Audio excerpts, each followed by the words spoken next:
Experts from both red and blue states warn the damage from the deep cuts to Medicaid in President Trump's spending bill could extend far beyond rural hospitals, impacting vital services like preventative care, food programs, and forcing essential rural clinics to shut down, putting lives at risk.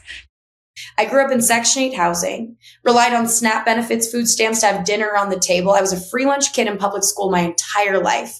I was on Medicaid so I could go to the doctors, right? Get a physical to play sports in school. The things they are debating right now in DC, I have lived. And that is not true for most members of Congress. It's Ken Harbaugh with the MeidasTouch Network. As I have long maintained, one of the problems with our representative system is that the people we vote into office often grow distant from the issues we elect them to solve.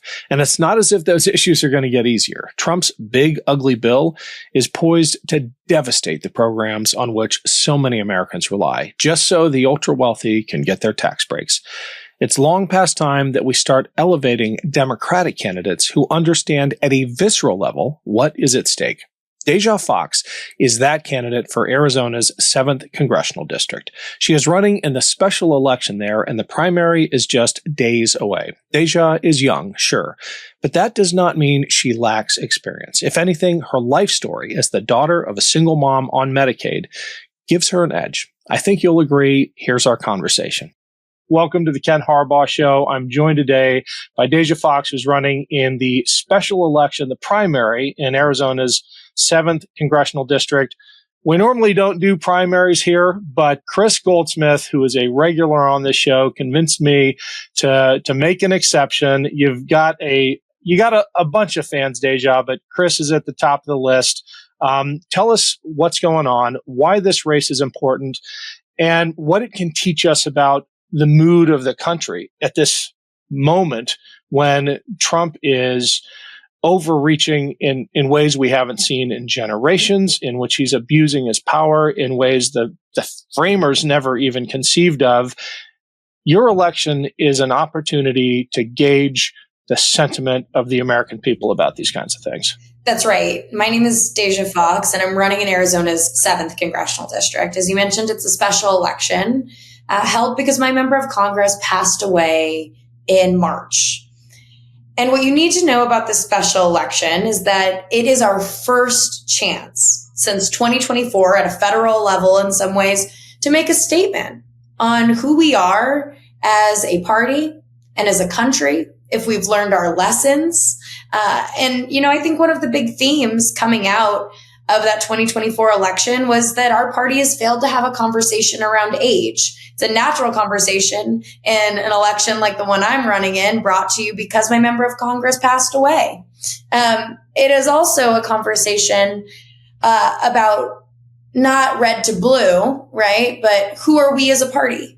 Who is the generation of leaders that's going to go and stand up to Trump? What kind of leaders are we looking for? And this 2025 special election, not only is that referendum on 2024, but looking ahead at 2026 and the midterms, which is going to affect people all across the country, this election is an opportunity to send a loud and clear message that young, disruptive leaders are winners. And that message will change who is recruited, funded, and endorsed in states all across the country in 2026. I imagine you are facing some stiff resistance, not just from the Republicans who oppose what both of us stand for, but from some in the Democratic establishment who want to cling to power. And look, I've experienced this in ways myself. It seems like a number of state parties around the country exist to keep existing Democrats in power and not to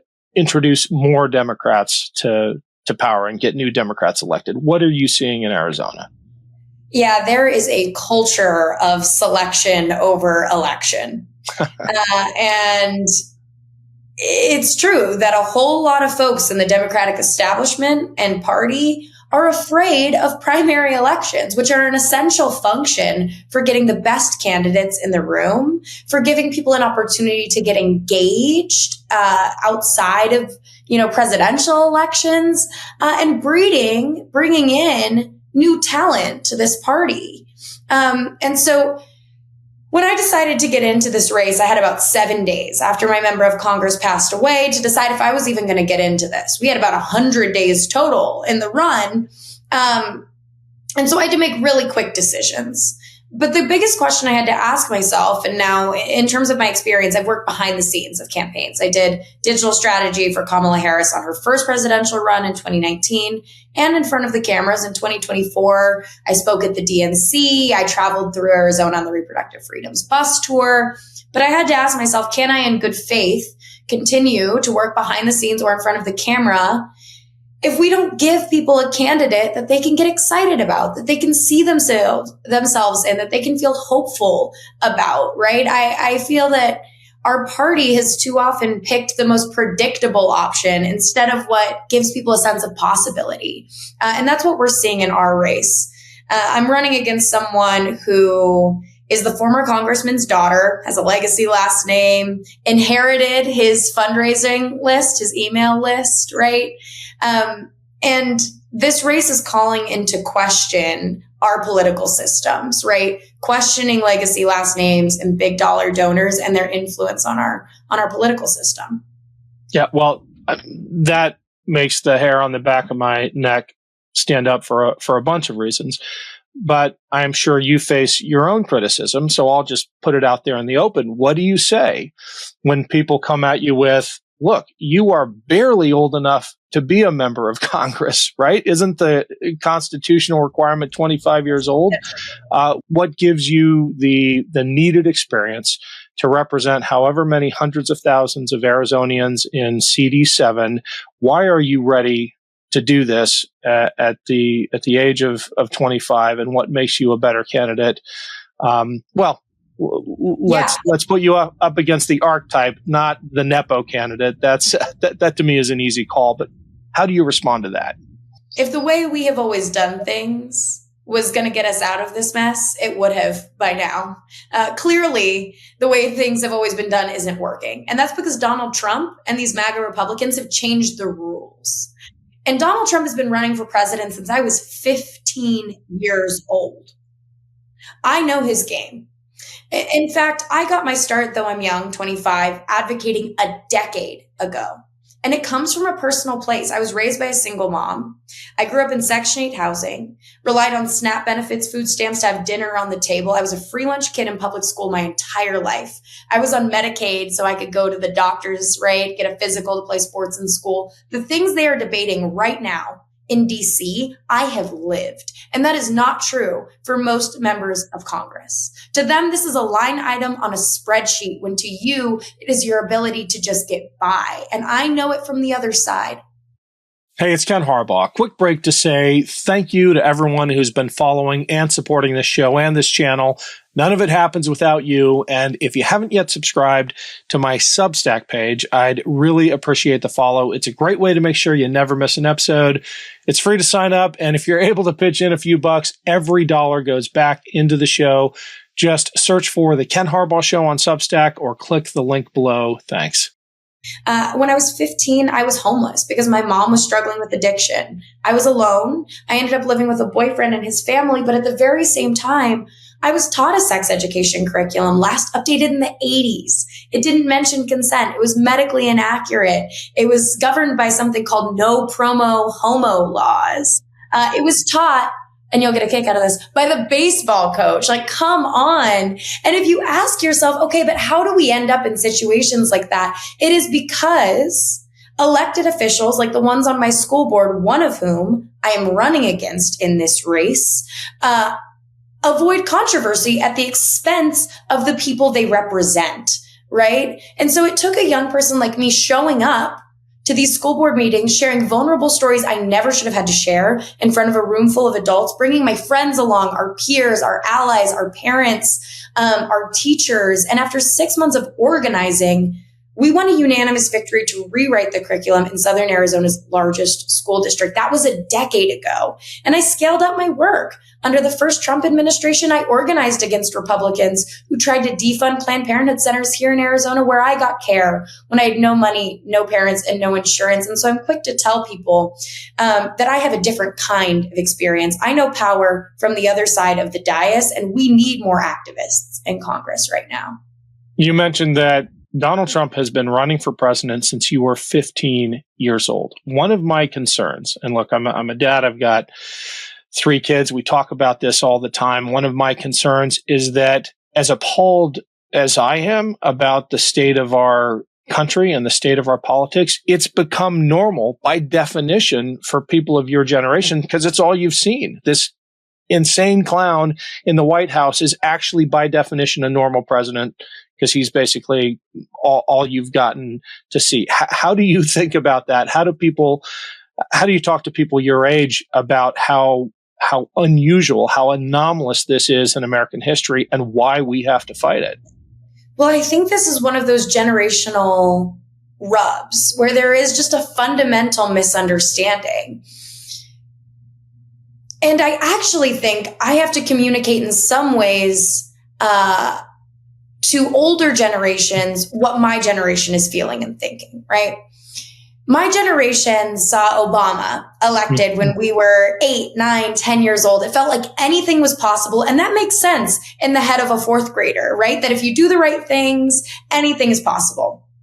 And then when we were teenagers, we saw Hillary Clinton, who was head and shoulders more qualified for the job, lose to Donald Trump. And it shook everybody up. But what is more appalling is that in 2024, we saw America make the same choice. And it says something loud and clear to young people that things can and will get worse if we don't do something. I think there's a lot of folks of a generation or two older who believe that if we just put our heads down and we get through the next 4 years, things are going to be okay again. That the Republican Party of our parents' generation will come back. And people of my generation, Gen Z, are here to tell you it's not coming back. And in fact, it can and will get worse if we don't do something now. And so when people ask me, okay, well, why run for office so young? Why Congress? I have to say to them, we don't have time to waste. There's a world in which, and I do not mean to sound like an alarmist, but I remember the days where people thought McCain was bad, where people thought someone like a Mitt Romney or a Jeff Flake here in Arizona. My first viral exchange was standing up to Senator Jeff Flake of Arizona. And I hate to be an alarmist here, but it's not impossible that in 8 years, after Donald Trump has pulled apart so many of our political systems, consolidated power in the executive branch, that if we don't work really hard right now to win big in 2026 and 2028, that we are in a worse spot in 10 years, in 5 years than we are now. 100%. Deja, where can people learn more about you and about your campaign? The primary is right around the corner, so we're going to rush this out, but where can people find you? Yeah, we are at DejaFoxx.com, and you can learn more about my story, right? Being raised by a single mom, working at the gas station, being the first in my family to go to college, the decade of advocacy experience. You can learn more about where we stand on the issues, and you can volunteer virtually or in real life. And I want to ask folks, if you've got it, to pitch in. This is a grassroots campaign. 99% of our donors are small dollar donors. Our average contribution is literally $27.73, and we have raised over $500,000. It takes tens of thousands of people to get where we are and send a loud message that a new generation of working class leaders isn't just possible, but necessary. So get in our corner. We've got 2 weeks left to get it done. Great. We'll keep tracking. Thanks for joining us, and good luck, Deja. My pleasure. Thanks for having me. You bet. New Meidas merch drop. Check out the latest pro-democracy sticker packs, t-shirts, hats, sweatshirts, and more. All at store.MeidasTouch.com.